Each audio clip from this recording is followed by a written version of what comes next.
What? Today is Wednesday, March the 13th, 2019, Wednesday of the first week of Lent. Today also is the 6th anniversary of the election of Pope Francis to the papacy. Wednesdays are typically my day off, and I'll be heading out of here soon. I'm going to make a little bit of footage, but probably not get much of a chance to edit it today. I'll try to get it up on the web tomorrow. Well, my little repair job on the microphone transmitter didn't work. Okay, so this unit that I repaired earlier today is still not working right. It's intermittent.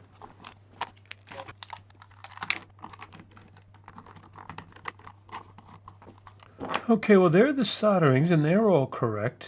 And the switch here is mounted correctly. I had super glued that in there. I don't see why it wouldn't be working. And now, it's also entirely possible that the thing is now 10 years old and it's just, the switch is just worn out. I think the problem is not just the loose wire this time, but the switch itself, the switch that goes back and forth. I think the contacts inside have finally worn out.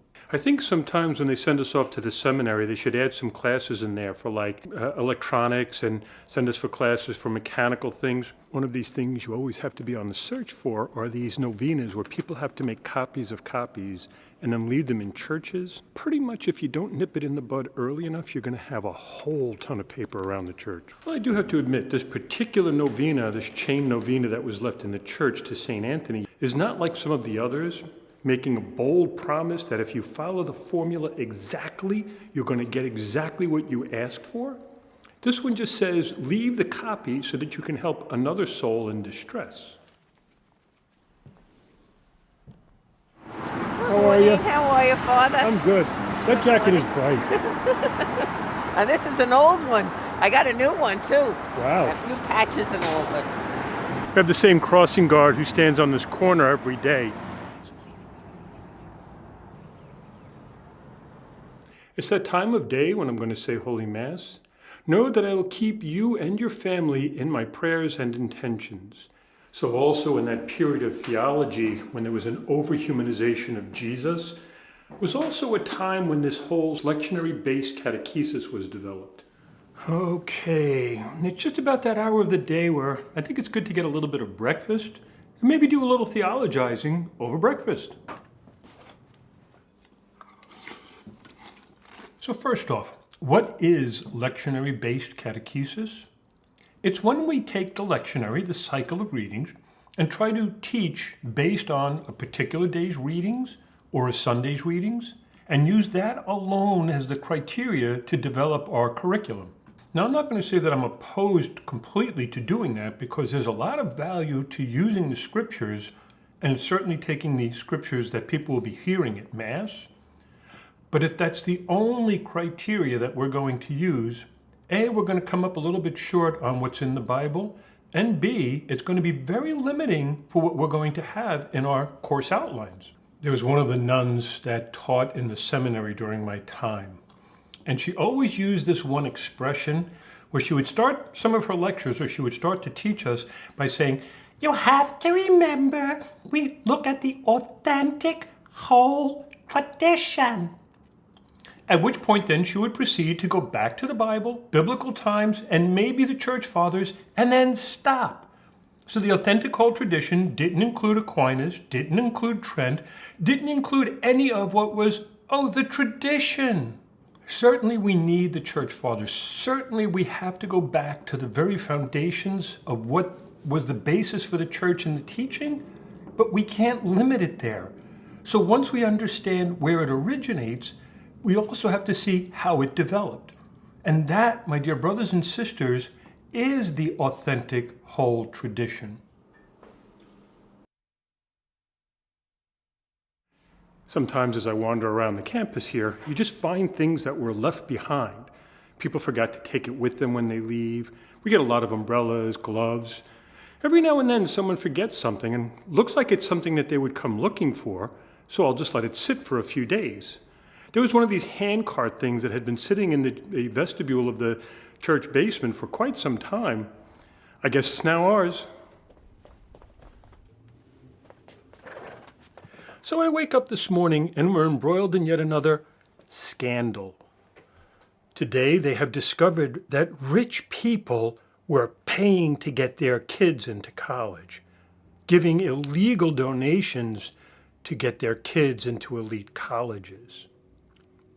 So here we have another example of how the media is going to stir up emotions, get people a little crazy, get them angry at these rich people because they were paying this money. Let's not get angry. Let's try to understand what's behind how this works. This has been going on forever.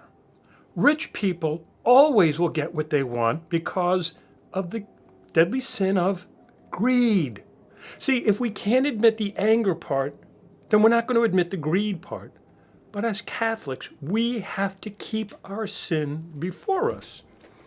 And so by keeping the sin before me, one of the things that I have to admit is that there are people who are driven by a deadly sin. There are people who are driven by lust. There are people who are driven by anger. And there are people who are driven by greed. These people were offered millions of dollars. Now, in a perfect world, they would say, no, no, no, we have to be fair. We have to follow the rules. But when there are no absolutes and when there are no real proclivities in our souls, when there's nobody there saying, well, that behavior is unacceptable because it goes against our own nature, number one, which was created in the image and likeness of God. And number two, it goes against reality as established by God. Greed is an ugly thing. And when greed is left unchecked, like anger, anger can turn to wrath. Greed can also turn into an injustice because I'm not going to be thinking with right reason, with clear thinking. I'm not going to be using that virtue of prudence to understand that there are legitimate folks out there who work hard, do it the right way, and deserve to be sitting in that seat. That is an injustice, but again, I don't let it turn to wrath. I don't go looking to punish anybody. I just say to you, if you're one who does it the right way, if you're one who believes in truth and goodness, if you're one who does see that hard work does pay off, then just do it because it's right to do. Work hard. Go off and make a good living. Do what you're supposed to do. Don't take advantage of situations. Don't make these mistakes. Learn from them. But my dear brothers and sisters, make no mistake. In the secular culture, they just can't get their mind around these deadly sins and how when left unchecked, this is what happens. Don't be angry about this. This is not something to get angry about. First off, they want you to think that this is something that's widespread and everywhere. And it probably is in just about every secular college and Catholic colleges as well. I'm not denying that. However, there are hundreds and hundreds of thousands of young men and women in colleges today working legitimately and doing it the way it's supposed to be done. So let's not make this into this big, huge problem. Let's keep it in perspective. Some rich people used the advantage of having money to get what they wanted. Don't be scandalized by this. Be sorrowful. Pray for people. Pray for a conversion. Pray that Jesus Christ enters our universities again. Pray that Jesus Christ enters the hearts of those out there who have the power to decide and not decide. Pray that Jesus Christ will inform the hearts, the minds, and give grace to the soul of those who do such things. On another note, it was 6 years ago today that Pope Francis was elected to the papacy, and I remember it quite well. I was over visiting my aunt, so it was on a Wednesday.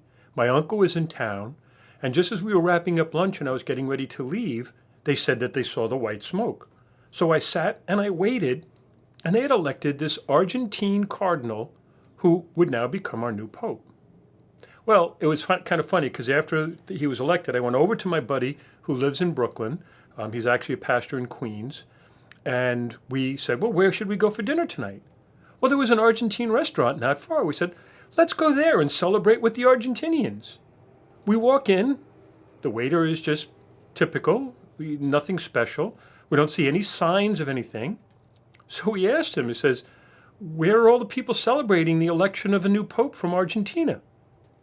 He had a dumb look on his face. He goes, they did what?